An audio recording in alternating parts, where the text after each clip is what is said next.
The morning my husband died, the world felt strangely still, as if it were holding its breath. Hospitals have a way of making everything feel colder. Hallways, voices, even time itself. I held his hand until his last breath slipped out of him, soft as a sigh. We had been married for 33 years, and in those final moments, I whispered the same words I had told him on our wedding night. I'll love you until the end. I didn't know the end would come so soon. For the next 2 days, grief swallowed me. Everything in our home reminded me of him. His reading glasses resting beside the bed, the coffee mug with a chip in the rim, the sweater he always draped over the same chair. I moved through the house silently, as if disturbing the air might erase the last traces of his presence. My daughter, Clara, barely visited during those first days.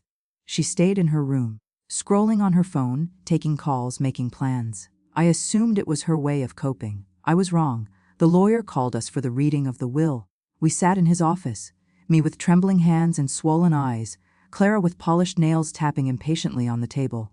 The lawyer read through the legal language, page after page, until finally he arrived at the part that mattered. To my daughter, Clara, he read, I leave the family home in $33 million. Clara's face lit up like she had won the lottery. I didn't react. Shock, perhaps. Confusion, certainly. But anger. No. I trusted my husband. If he made this decision, he must have had his reasons.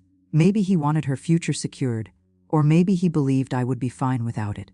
I turned to look at her, hoping for a moment of shared grief, or at least a quiet acknowledgement of her father. Instead, she smiled, a smile too wide, too eager. Looks like Dad knew what he was doing, she said with a shrug. The lawyer continued reading, but I barely heard the words. My mind was still replaying her smile, her tone, the way she seemed almost triumphant.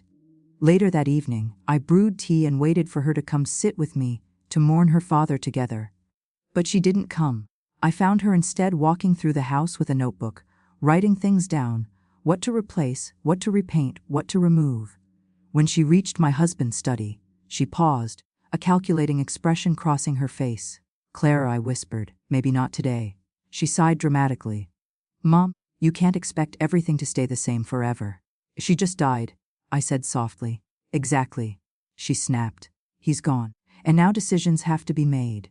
Her words hit like ice water. The next morning, I woke to the sound of strangers downstairs, contractors taking measurements. When I confronted her, she didn't even try to soften the blow. Mom, you need to leave. This house is mine now, I laughed, not out of humor but out of disbelief. Leave. Clara, this is our home. Your father. Your home, she interrupted. No, the will says it's mine. You don't own anything now. Ooh, my heart splintered. I stared at her. The little girl who used to hold my hand crossing the street. But she wasn't that girl anymore. She looked me dead in the eye and said, find somewhere else to die. You're useless now. Something inside me broke. Not loudly, not violently, just a small, silent shattering, like a piece of my soul had given up. I packed a bag. She didn't look at me as I walked out the door. The house that once held laughter, warmth, and love now held only her ambition. And I, her mother, was cast out like a stranger. That was the day everything broke. 3 days after my daughter threw me out of my own home, I was sleeping on a neighbor's couch, a worn, floral thing that smelled faintly of lavender and old memories.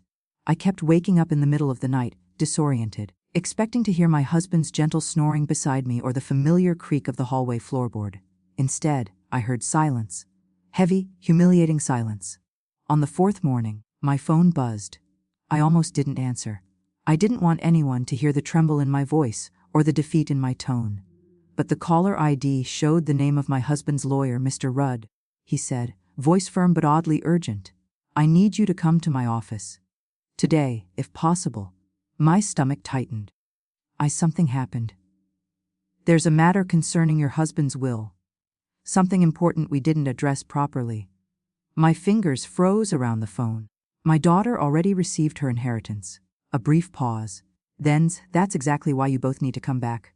Both. The word made me feel sick. But I agreed. I texted Clara, not expecting a response. She replied within 30 seconds. Fine. I'll be there. Don't make this dramatic. Dramatic.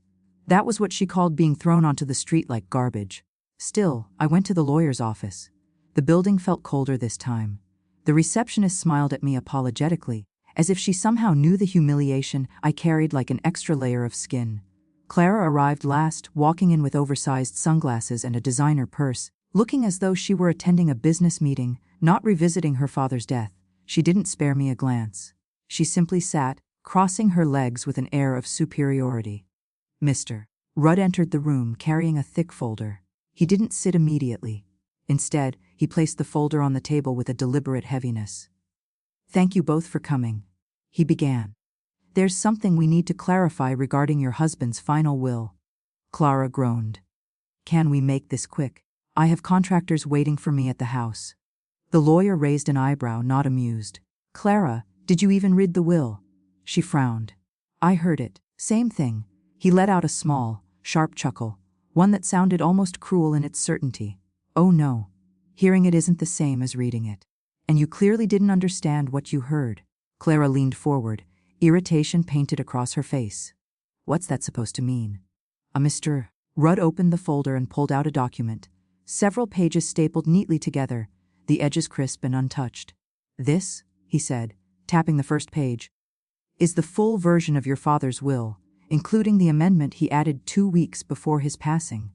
I felt my breath catch. My husband hadn't told me about any amendment. Clara waved her hand dismissively. Yeah, and it says I get the house and the money. We've already gone over this." The lawyer steepled his fingers. "Yes, but only conditionally." The room fell silent.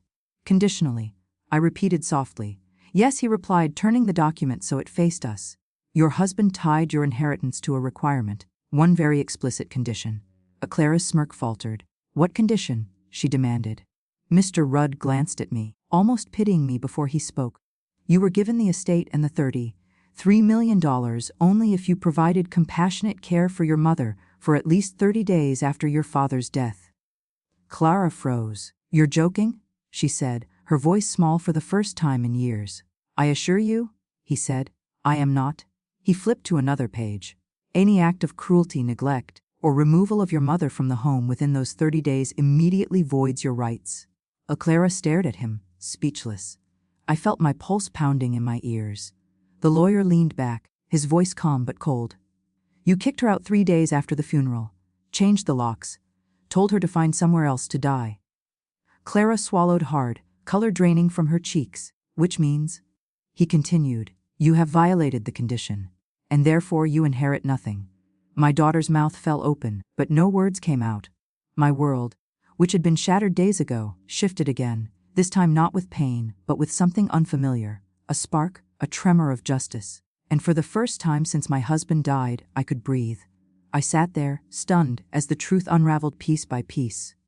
The lawyer's voice felt distant, like I was hearing him from underwater, yet every word cut through the fog of betrayal that had been clouding me for days. "Your father designed this will," Mr. Rudd continued, "because he wanted to see who you would become without him." Clara's breathing turned sharp, almost panicked. She leaned forward, gripping the edge of the desk with trembling fingers. "Hey, he wouldn't do that to me," she stammered. "He loved me. He would have trusted me. Trusted you." The lawyer arched a brow.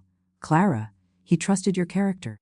Unfortunately for you, he also planned for the possibility that your character might fail the moment money entered the room." Clara shook her head violently. "This isn't fair. I didn't know there was a test." Mr. Rudd sighed. "Tests of character are never announced, Clara. That defeats the purpose." Her eyes darted to me finally, really looked at me, for the first time since the funeral. I could see her facade cracking, her arrogance collapsing into something small and frightened. But I felt no victory in that moment, only a strange, heavy sorrow. "Mom," she whispered, "tell him. Tell him this isn't what Dad meant. Tell him I didn't mean what I said." I met her gaze. There was desperation there, frantic and raw, but it wasn't rooted in love, it was rooted in loss. Loss of fortune, loss of power, loss of what she believed she deserved. "Mom," she repeated, reaching for my hand. "Please." I withdrew my hand, and the hurt that flashed across her face almost broke me. Almost. "Clara," I said softly, "you didn't say those things because you were stressed. You said them because you believed them." Her lips parted, but no defense came out. "You told me I was useless." I continued. "You changed the locks on the home where I raised you. You didn't make a mistake. You revealed yourself. Tears streamed down her cheeks, mascara dragging black streaks along her skin. "But I'm your daughter," she whispered. "And you were my heart. But hearts can break." The lawyer cleared his throat, bringing the attention back to the matter at hand. "Legally," he said, "the inheritance now passes entirely to Mrs. Harrington. She becomes the sole owner of the house and all financial assets." Clara made a sound between a sob and a gasp. She turned to the lawyer in a panic, grasping at straws. "There must be something else! Some loophole! Some exception!" He shook his head. "Your father was extraordinarily precise. He left no room for manipulation." Then he looked at me. "And he trusted that you," he pointed gently toward me, "would know what to do from here." My breath caught. In that moment, I felt my husband's presence more strongly than I had since he died. His protectiveness, his wisdom, his love. He had seen the storm coming long before I did, and he built a shelter for me with his final breath. Clara stood abruptly, pacing her steps erratic. "This is insane. I won't survive without that money. I have plans, investments, people relying on me." "People?" I cut in quietly. "Or your ghost," she glared at me then. The desperation twisted into anger, sharp and poisonous. "So that's it," she spat. "You're taking everything. You're taking what should have been mine." "No," I said calmly. "You gave it away." She froze. "I didn't punish you," I continued. "You punished yourself." Silence fell so thick it felt like the air stopped moving. Then, without another word, Clara grabbed her purse and stormed out of the office. The door slammed behind her, the echo lingering like the last note of a tragic song. I sat there, trembling, not from vengeance, not from triumph, but from release. For days, I had carried shame, grief, humiliation. Now those feelings fell away like a discarded coat. "Mrs. Harrington," the lawyer said quietly, "your husband wanted you protected. And I believe in the end, he also wanted your daughter to learn something." I nodded slowly, though I doubted she would learn anything soon. But I had learned something. Revenge doesn't always come in the form of anger or retaliation. Sometimes revenge is simply the truth revealing itself, and justice following behind like a shadow. And this, perhaps, was the sweetest kind. After Clara stormed out of the lawyer's office, the silence that followed felt like a slow unclenching of a fist that had been wrapped around my heart for days. I hadn't even realized how tightly I'd been holding my breath until that moment. When the lawyer placed the final documents in front of me, confirming that everything my husband had left now belonged to me alone, I felt a strange mixture of grief and relief washing through me like a tide. It wasn't happiness. No, that would have felt wrong. My husband was still gone. My daughter was now a stranger. Nothing about the situation was something to celebrate. But it was justice. A quiet, steady justice that settled over my chest like a warm hand. With trembling fingers, I signed the documents. As I lifted the pen, I imagined my husband standing beside me, telling me gently, "You're stronger than you think." And for the first time since he died, I believed him. When I returned to the house, my home, the air felt different. Not hostile. Not heavy. Just still. The contractors Clara had hired were gone. The furniture was exactly where I left it. My husband's sweater still draped over the chair, waiting for an arm that would never slip into it again. I walked through the room slowly, running my fingers along the walls we once painted together, the picture frames we hung with laughter and bickering. In the kitchen, I found a small note taped to the refrigerator door, my husband's handwriting, warm, looping familiar. "If you're reading this, it means everything went exactly as it needed to. Take care of yourself first." For once, my knees nearly buckled.